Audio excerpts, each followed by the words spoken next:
Hi, welcome to Quid Pros Quo. I'm Zac. And I'm Rin. And we are so excited about this episode. We're super excited because this episode, I think, is, first of all, it's part of our ongoing series about writing fundamentals.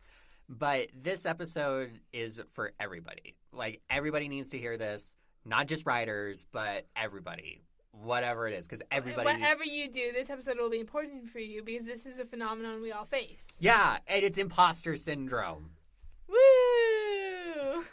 Woohoo, I guess. Yeah, not very exciting. No. We're excited to be talking about it, but not excited that it happened. No, yeah. So what is imposter syndrome? Imposter syndrome is a feeling of inadequacy, usually fueled by thoughts of, I tricked someone to be here, I'm a fraud, things along those lines. Yeah, and I think imposter syndrome is helpful in one sense and unhelpful in another sense.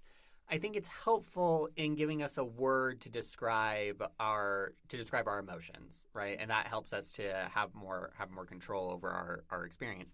But it's also not helpful because the word syndrome kind of pathologizes it and makes it sound like some kind of medical term for something that's going wrong.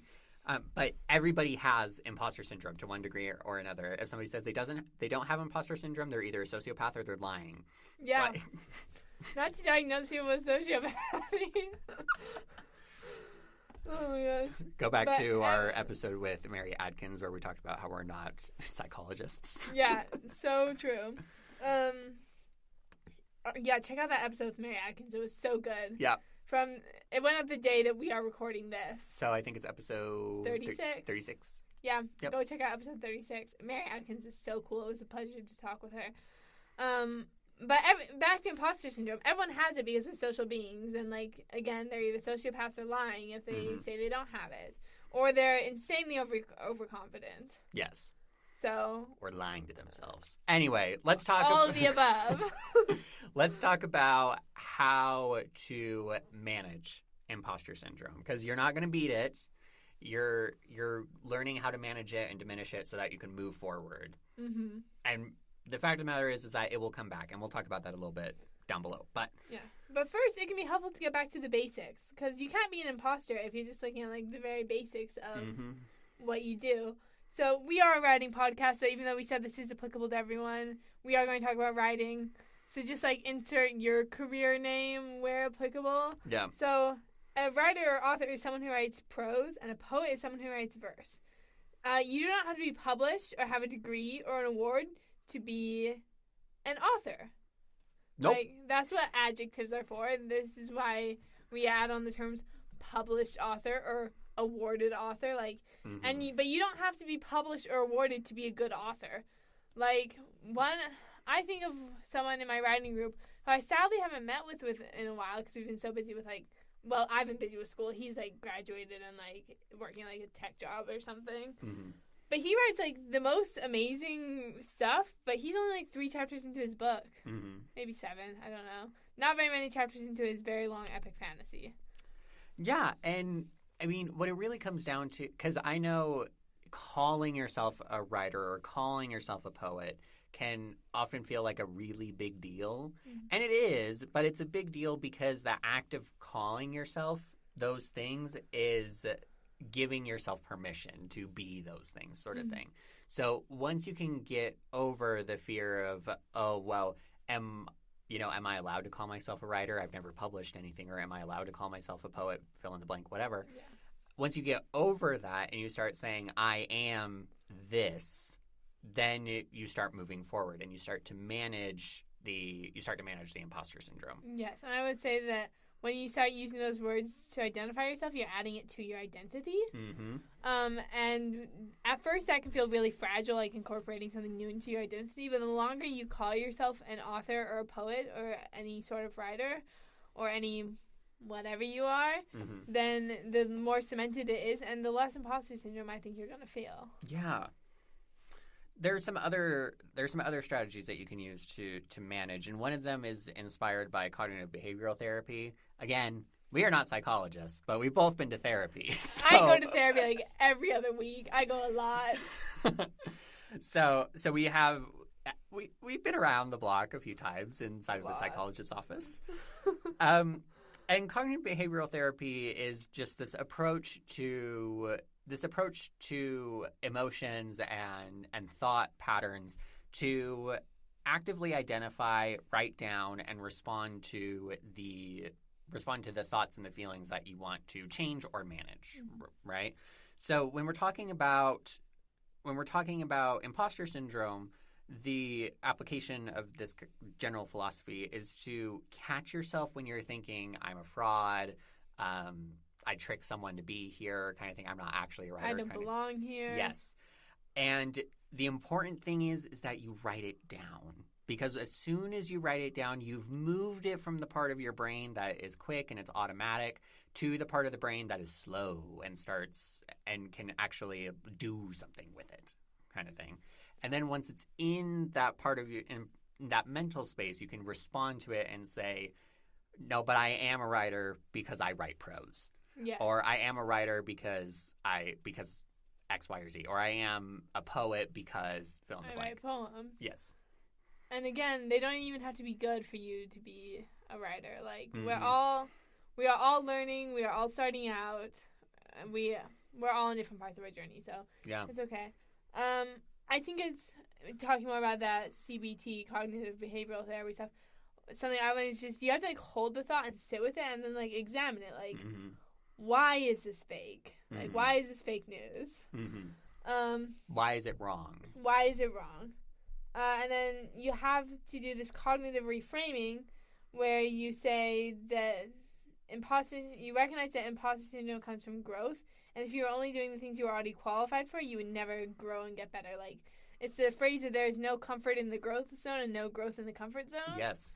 So, like, you're going to be uncomfy no matter what. Yeah. I actually have a story about this. I was asked earlier this year to be a judge for a writing contest, which I have never done before, right?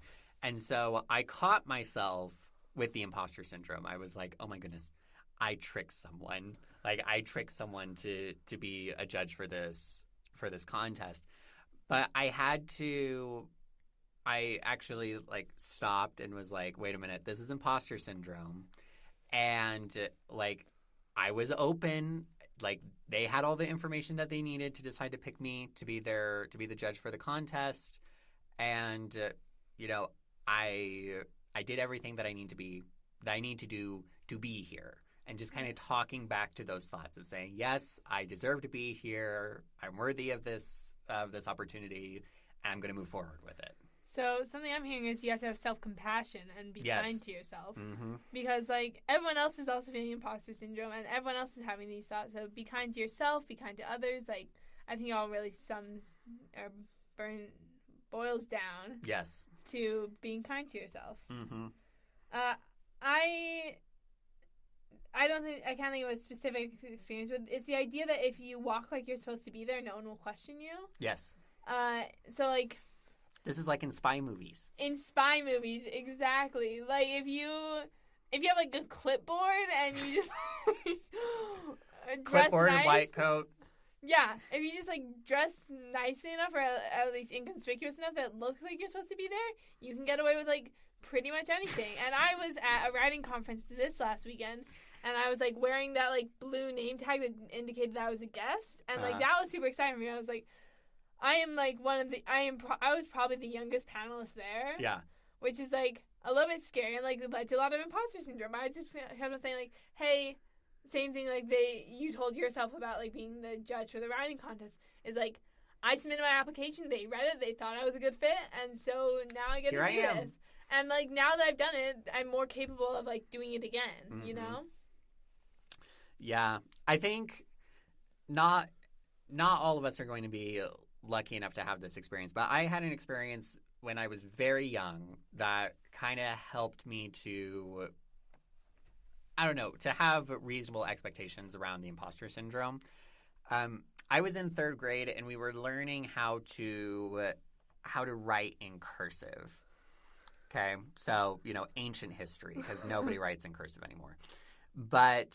And I know somebody's going to roll their eyes and be like, he's only in his 20s. And I say, okay, but we still don't learn cursive in elementary school anymore. Anyway, But the end, when you were able to write all of the letters in cursive, we were given these little laminated pieces of paper that said writer's license on it, and it had our picture on it and all our details. It looked like a driver's license. That's really cute, actually. I know, right? And it was so. Now that I look back on it, I realized that many times when I was thinking about being a writer and writing, I actually would think about the writer's license, where I am licensed to do this. I was given a license by my third grade class. And I love this. This is actually adorable. So, and I assume it wasn't even like a plastic card, like an actual driver's license. It was probably just like a piece of paper, right? Yeah, it was a laminated sheet of paper. It was a laminated sheet of paper?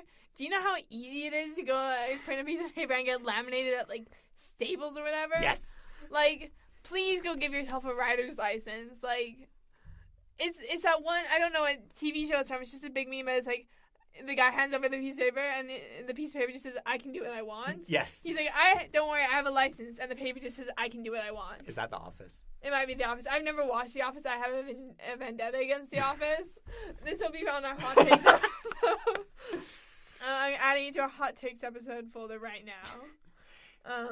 So, and I think this actually goes to for those of you who are more accomplished that are listening, I think this idea of the writer's license is something that you can do to build the confidence of the aspiring writers and the beginning writers around you. Is if you are in a mentorship position, giving some kind of token or some kind of permission to your pupil can be something that massively boosts their confidence and helps them to manage these feelings of inadequacy.